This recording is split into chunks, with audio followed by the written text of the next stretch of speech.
the proposed Trump skinny budget, if you will. I'm just going to have a couple of preliminary comments, and then I'm going to turn to the vice chair of the entire committee and the ranking member of the subcommittee to make remarks. Look, we all know about the portfolio of the Department of Energy. It's a smorgasbord, everything from nuclear weapon stockpiles to research to supercomputing to artificial intelligence. There are two things, Mr. Secretary, I want to point out in my opening statement that got my attention. The spending at your department, this is not your fault, but it's unsustainable. It's simply unsustainable. If you take a look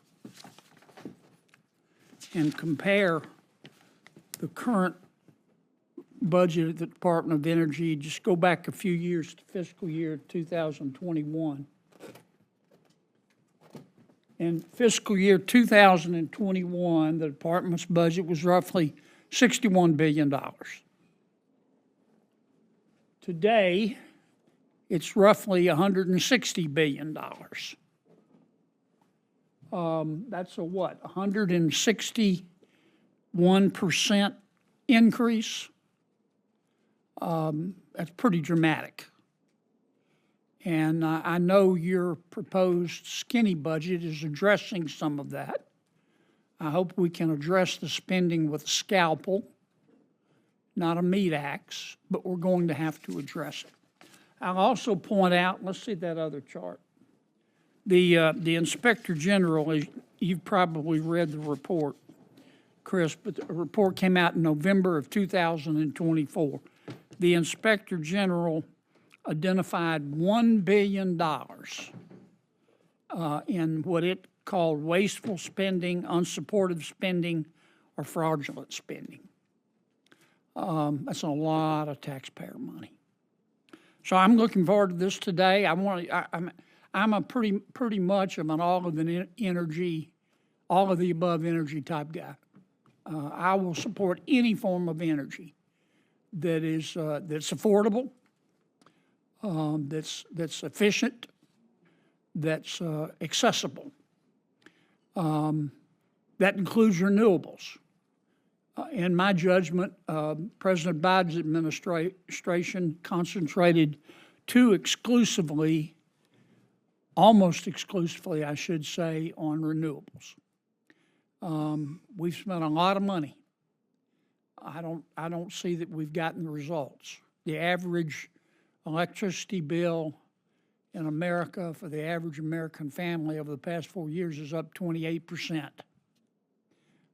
That's the first thing they care about. And we've got to address it. And I hope we can today, Mr. Secretary, talk very specifically about what programs are working and what programs aren't.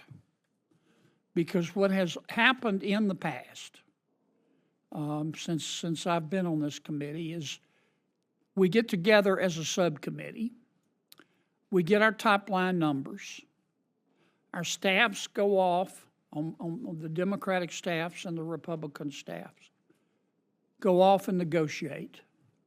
And at least on my side of the aisle, the staff comes back and said, good news, spending's only going to go up 6%. Well, those days are gone, as far as I'm concerned.